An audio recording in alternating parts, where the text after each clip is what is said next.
За Магнус Хүрэн дарга 5 сарын 8-нд улсын хурлаар энэ албан тушаалд очиж 54 хоног 13 насны ажиллаа эхлүүлээд 40 сонж байгаа юм. Та нөгөө их хурлын чуулган дээр нэг хөлөнгө чинь асуулт хариултаар ярьсан юм байгаа. Тэр асуудал яг юу болж байна вэ? Тэр яагаад тэгэхээр их чухал асуудал байгаа. Нэг хоёрдугаарт сая та анхаарах гэж хэлээд байна. Анхаарах гэдэг чинь ер нь ямар санкцтай зүйлс юм бэ? Энийг бас тодорхойлмоор нь. Зөрчил юм уу, яг юу юм? Анхаарна гэдэг чинь optional юм уу, mandatory буюу одоо зайлшгүй хэрэгжих шаардлагатай юм уу? Эсвэл бол хэрэгцсэн ч болно, хэрэгжихгүй ч болно гэсэн агуулгатай юм уу? Нөгөө хоёрдмол биш яг нэг утга агуулгатай л зүйл аудитаас гарч ямар байдаг. Тэгэхгүй аудит нь ингээд дүгнэлт хийгээд гаргаал байдаг. Тэрэн дараад нь засагдахгүй яваад өнгөрсөн жилийн төсвийн асуудал дээр ч гэсэн ингээд гарч ирж ирсэн.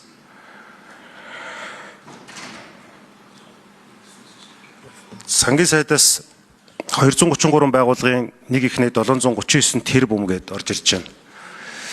Одоо энэ төрийн албаагчдыг 9-15%-аар цомготох нь эднэр гээд яриа яваад байсан.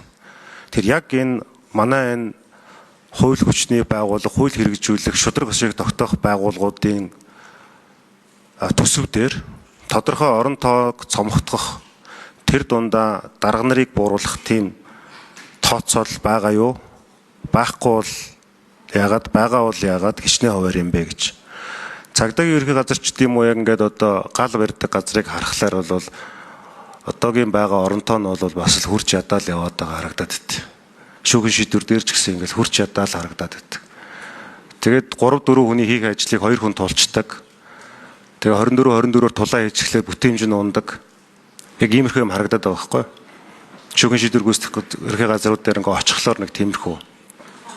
Тэр энэ төрлийн тооцоо судалгаа яг энэ төсвүүдээр яаж орж ирж байгаа юм бэ? Нэгдүгээр асуудал. Хоёрдугаарт нөгөө одоо хүүхдийн 20 анги дээр ч юм уу очихлоор одоо нөгөө он удаан жилд амьдсан олон ийм хатууд эд бүтцийн асуудлууд байдаг. Тэр энэ одоо хүний эрхийн үндэсний комисс дээр ч гэсэн ингээд барилга байгууламжийн асуудал, шүүхтээр ч гэсэн бас байгаад байдаг. Энэ чиглэлийн асуудал дээр ямар нэгэн одоо тодтоглоор таналтууд ер нь хэдэн хувь яаж орж ирж байгаа юм бэ? Энэ сангийн сайдын байр суурийг сонсъё. Тэгээд хариултан дээр нь бол яг одоо яг өнөөдөр Банкны орооны хурал дээр бас яг ингээд энэ чиглэлээр таналт болцсон байгаа тийм юу байвал байгууллагууд байвал бас байр суурийг илэрхийлчмээр байгаа. Яагаад энийг жишээлбэл таньж болохгүй гэсэн үндслээ тайлбарлчмаар байгаа. За ийм асуултууд асууя. За хоёр дахь асуудал бол гурав дахь дараагийн хэлцэх асуудалтай холбоотой буюу 2025 оны төсвийн тодтолтой холбоотой асуулт асуулаа. Тэр үед нь сангийн сайд хоёр дахь асуултыг хариулъя. За эхний асуулт ерхий аудитор 3 номер микрофон. За Эрдэнэ улс гишүүний асуултанд хариулъя. За улсын хурлын байнгын ороо болоод улсын хурлын чуулганы хуралдаан дээр гишүүдийн одоо гаргасан зарчмын саналууд аудитын үйл ажиллагааг боловсронгуй болгоход чиглэгдсэн олон одоо анхаарч ажиллах чиглэлүүдийг бол за миний бие очиод ажил хэрэг болгохын төлөө ажиллаж байгаа. За өнөөдрийн байдлаар аудитын газрынхаа зохион байгуулалтыг хийсэн. За энэ зохион байгуулалтаар за намайг ажил авах үед бол аудитын үндсэн чиг үүргээ гүйцэтгэдэг нь 55% албан агчид ажилдаг. За дэмжих буюу одоо захиргаа чиглэлтэй 45% одоо хувь нь одоо ийм чиглэлийн албан агчид байсан. За өнөөдрийн байдлаар өнөөдөр баталсан яг одоо мөрдөж эхэлж байгаа зохион байгуулалтаар 3-2 буюу 66.10 одоо хэдэн хувь нь 66 одоо гаруй хувь нь аудитын үндсэн чиг үүргээ гүйцэтгэнэ. За 33 буюу 3.1% нь бол дэмжих алба буюу захиргааны чиглэлтэй бол үүрэг гүйцэтгэж болгож ингэж хүн хүчнийхээ хуваарлалтаа зөв болох төлөв рүү анхаарсан. За улсын хэмжээнд аймаг нийслэлтэйгээ авч үзэх юм бол 81% нь бол аудитынхаа үүргийг гүйцэтгэж байгаа. 19% нь дэмжих алба буюу захиргааны албыг гүйцэтгэж байгаа.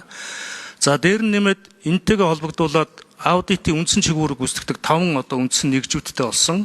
Нийслэлийн аудитаа салгаж тусгай одоо нэгж болгосон. Аудитын хяналт шийдвэрийг хэрэгжилтийг зохицуулах газар бий болгосон. За дээр нь одоо тусгай чиг үүрэг буюу энэ урьдчилсан аудит хийх одоо нөхцөл болцоог хангах энэ чиглэлээр ажиллах одоо зохион байгуулалтаа бэлдсэн тусгай чиг үүргийн аудитын газар гарч ирсэн байж байгаа.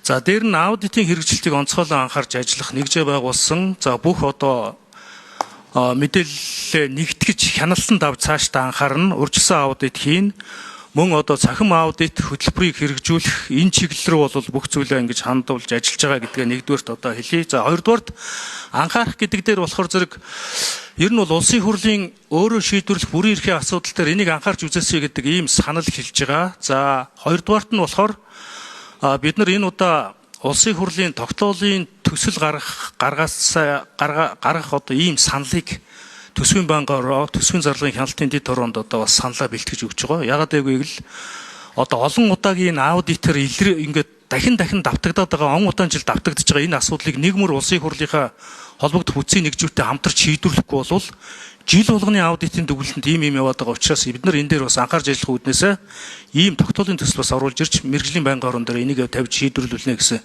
ийм бодолтой байгаа. Ер нь бол улсын хурлын бүрэн эрхэд бол улсын хурлын анхаарал толиулах асуудлаа л анхаарах гэж хэлж байгаа. Одоо товчилж ингэж оруулж байгаа маа. Юу толиулж байгаа.